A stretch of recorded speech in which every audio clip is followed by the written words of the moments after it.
Salam sejahtera, Bapak Ibu yang dikasihi Tuhan. Kembali pada saat ini mari kita akan merenungkan kepada firman Tuhan yang saya beri judul Kegagalan. Ibrani 12 ayat yang ke-11. Memang tiap-tiap ganjaran pada waktu ia diberikan tidak mendatangkan sukacita, tetapi duka cita. Tetapi kemudian ia menghasilkan buah kebenaran yang memberikan damai kepada mereka yang dilatih olehnya. Mari kita akan berdoa. Bapa di dalam surga, pada saat ini kami datang kepadamu. Kami siap untuk merenungkan firman-Mu. Berbicaralah Tuhan kepada kami, karena kami mau mendengar dan melakukannya. Di dalam nama-Mu Tuhan Yesus kami berdoa. Amin. Saudara-saudara yang dikasihi oleh Tuhan Yesus Kristus, tidak pernah ada orang yang tiba-tiba menjadi ahli pada kesempatan pertama. Justru pada kesempatan pertama kebanyakan orang mengalami kegagalan.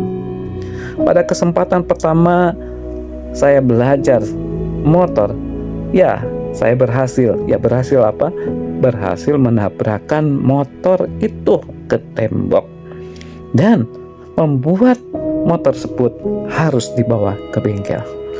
Pada kesempatan pertama saya belajar mobil atau nyetir, mobil tersebut berhenti di suatu tanjakan kecil dan teman saya yang mengajari saya harus mengambil alih kemudi.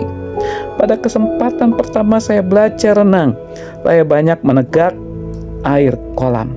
Pada kesempatan pertama saya berbicara di depan banyak orang, saya mengucapkan banyak kalimat yang juga diiringi dengan grogi, tergap-gap, gagap, bahkan lutut gemetaran.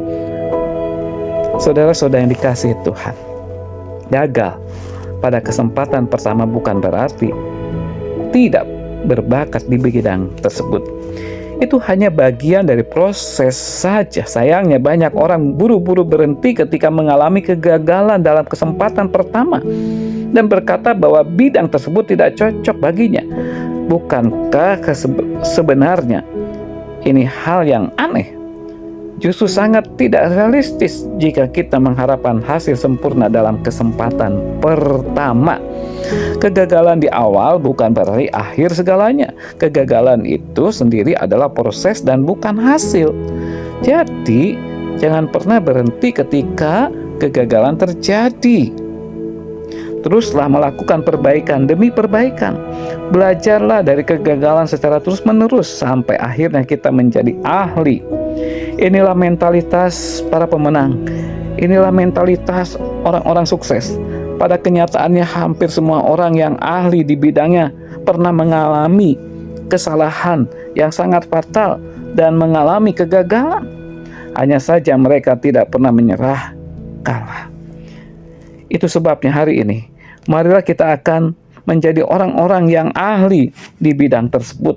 Sudah seharusnya kita memaafkan kesalahan atau kegagalan yang kita buat, dan jangan pernah mentolerir keputusan untuk berhenti karena kegagalan yang terjadi.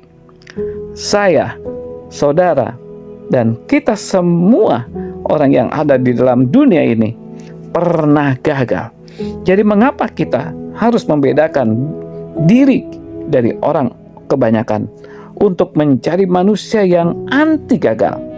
Saudara-saudara, ingat, kesuksesan sejati akan diperoleh jika berani melewati proses yang bernama kegagalan. Bagaimana dengan saudara? Mari kita akan berdoa. Bapa di dalam surga, terima kasih karena apa yang kami dengar di dalam renungan ini boleh menguatkan kami. Biarlah kegagalan-kegagalan kami yang kami lakukan di dalam setiap pekerjaan, dalam setiap pelayanan, dalam keluarga sekalipun, kami tidak akan menyerah, karena itu bagian daripada kesuksesan, keberhasilan apa yang kami lakukan. Terima kasih Tuhan. Inilah doa kami di dalam nama-Mu Tuhan Yesus kami berdoa. Amin.